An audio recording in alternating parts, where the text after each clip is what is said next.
Welcome to the Church Answers Podcast. I'm Thom Rainer.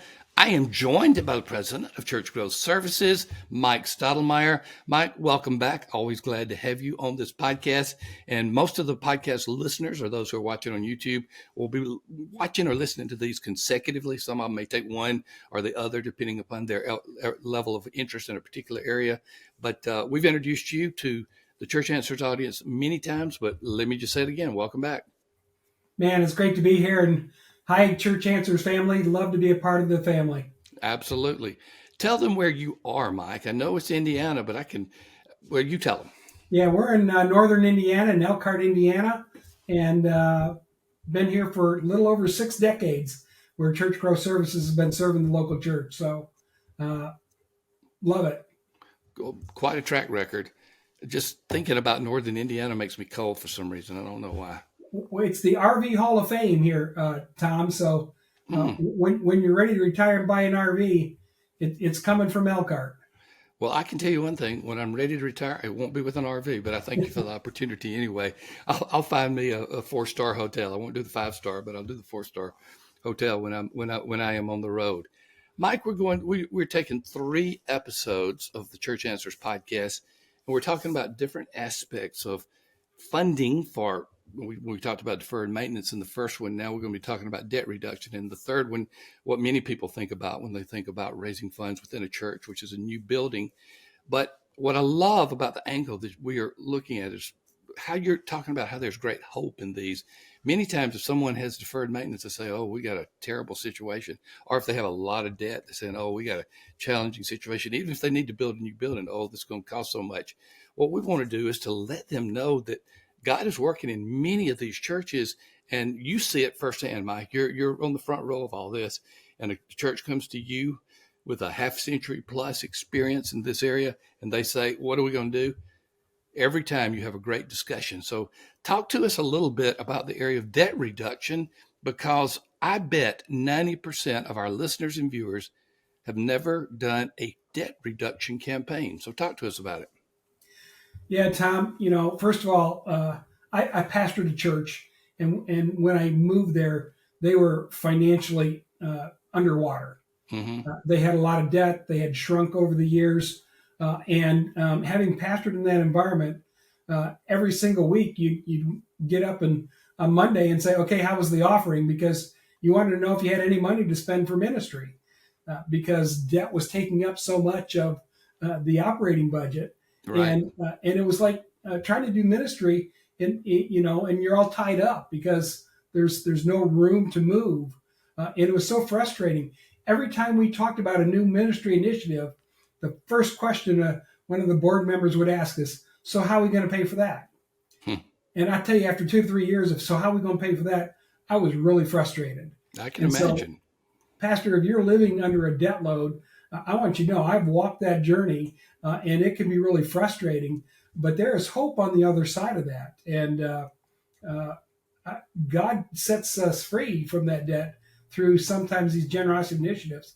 And he can do so much more to really propel the church into a new season of ministry and evangelism and outreach, even as they get rid of that debt that is drawing on their resources. Yeah, and you're exactly right, Mike. Every dollar that you pay for principal and interest on debt is a dollar that does not go toward ministry. It's a dollar that does not go to helping find the personnel that you need. It's just going to pay off the debt. I mean, that is it.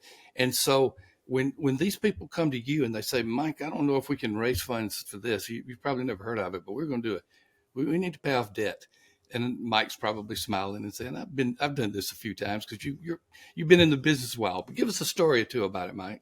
Yeah, just recently, our Pastor Nathaniel took over a church in Niles, Michigan, and the church had gone through some turbulent times. The pastor didn't leave well. They were half the size that they were when they took on the debt, and this debt was consuming their budget and was just putting them in a straitjacket. And he came to us and he said, what can we do about this? And so we began to hope and dream again. And it was called Hope Church. And Yes. And they were coming up on their 25th anniversary. And so we decided we're gonna do this generosity campaign to help them get rid of debt, really trying to refocus them on a new future. and that 25th year anniversary. And boy, God just really showed up through that journey, because our campaigns aren't focused on money, they're spiritual journeys. Mm-hmm. And this church really pressed in and prayed once they realized the financial circumstances they were under. A lot of times the church family doesn't know. In this case, they weren't knowledgeable. And they had a lot of new families coming, and they had no idea that the church was underwater financially. And it was just so prohibitive for the ministries and for staffing and all those things that they wanted to do. And so they began to pray, and they began to reach out. And boy, I tell you, it's just been a few months, but they're already sharing how they're making a dent in that debt. But really, the pastor called, and he was so excited.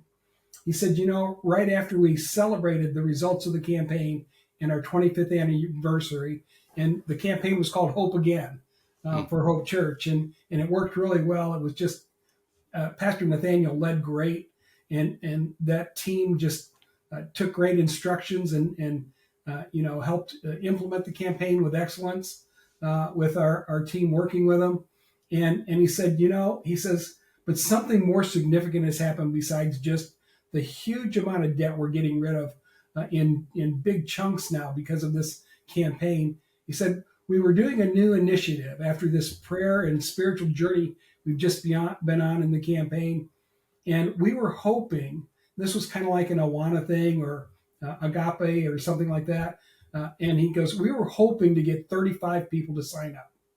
That was our goal, to launch this new thing and get people coming to this new program.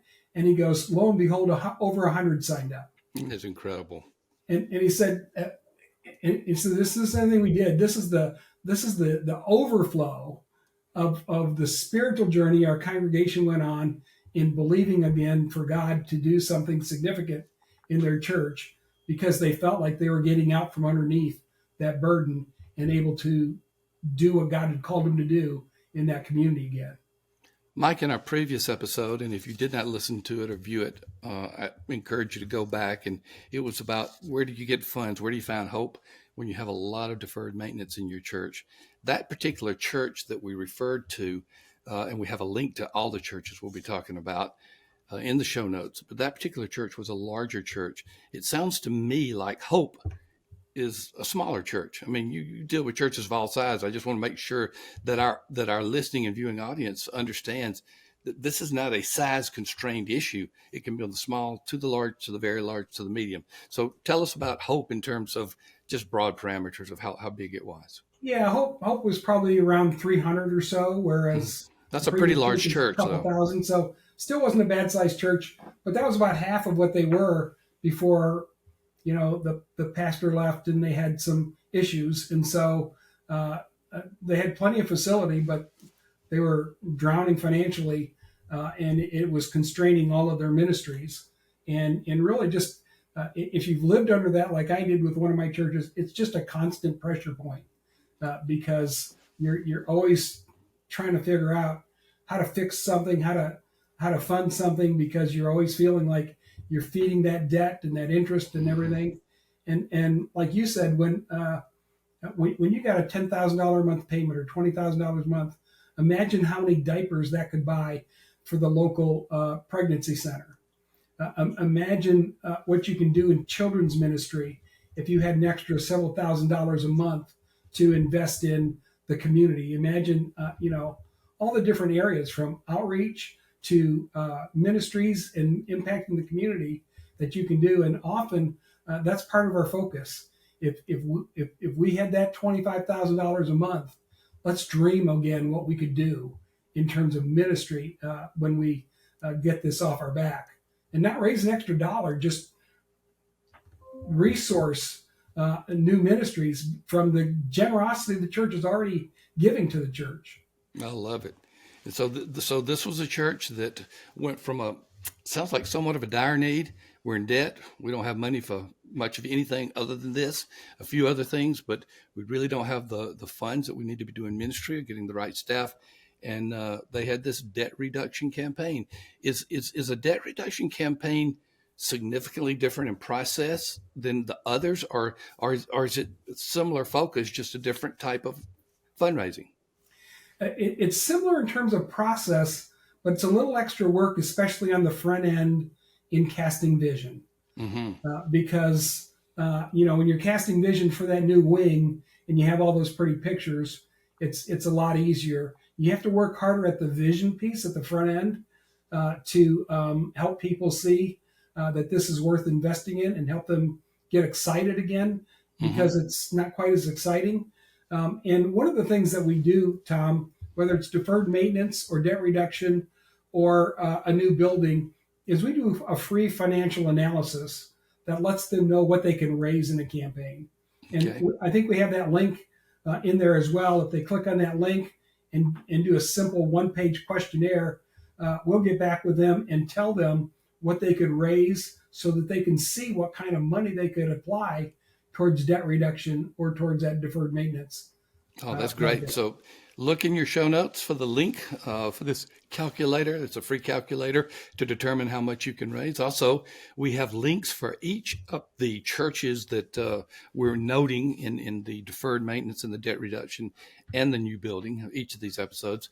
So I hope you'll take these podcasts and share them with your leadership and just say, hey, look at what we possibly can do. And I'll say this unabashedly. I'm not going to recommend anybody other than church growth services. Just simple as that. And I, I can attest to not only their caliber and quality today, but I can say they have a track record that is older. Well, maybe not as old as I am, but it's over a half a century anyway. But it's been around for a long time. They know what they're doing and they do it well. Mike, we're going to get to one more, which is on new building, but I'll let you have the last word on this debt reduction, on anything that you want to say to our listening or viewing audience. Yeah, God was doing a new work at Hope, and Pastor Nathaniel was leading well, and young families were coming, and people were getting baptized. So many good things were happening, but they had this cloud Hmm. hanging over them, and everywhere they went, that cloud went, almost like the Peanuts cartoon with Linus or whoever it was. And Yes. uh, through this process, they began to see that cloud break up and the sun shining through, and freedom to do even more than what they were already accomplishing for the kingdom. And it was just a great win for God, for the kingdom, and for that church to hope again. I love it. I love the way it's tied with the name. You know what our evangelism initiative is called? The Hope Initiative that we have that we have at Church Answers. They all tie together. Well, I encourage you again to look at the calculator to calculate how much you might raise. Go to Church Growth Services. We've got the link there, and listen to some of those testimonials that we have. We have one specifically on debt reduction. It's brief. It'll take you a couple of minutes, but it's something that your church can do. So contact Church Growth Services. This church was in Michigan, did you say? Yes. All right, Yeah. another cold area that's getting warm, doing all these good things. Thank you, as always, listeners, for being a part of Church Answers podcast, particularly those. Give us a rating and review on your favorite podcasting app. For those of you who are watching us on YouTube, give us a thumbs up, subscribe to us, tell others, and share about what is going on here. And we'll continue to provide this free ministry to you, but also make certain that you go to Church Growth Services and check out all the ways that they can provide hope for your church too. We'll see you in one more episode. We're going to talk about fundraising for what many people often think about, which is a new building, but we didn't want to miss that one. So come back to the next episode of the Church Answers podcast. We'll see you then.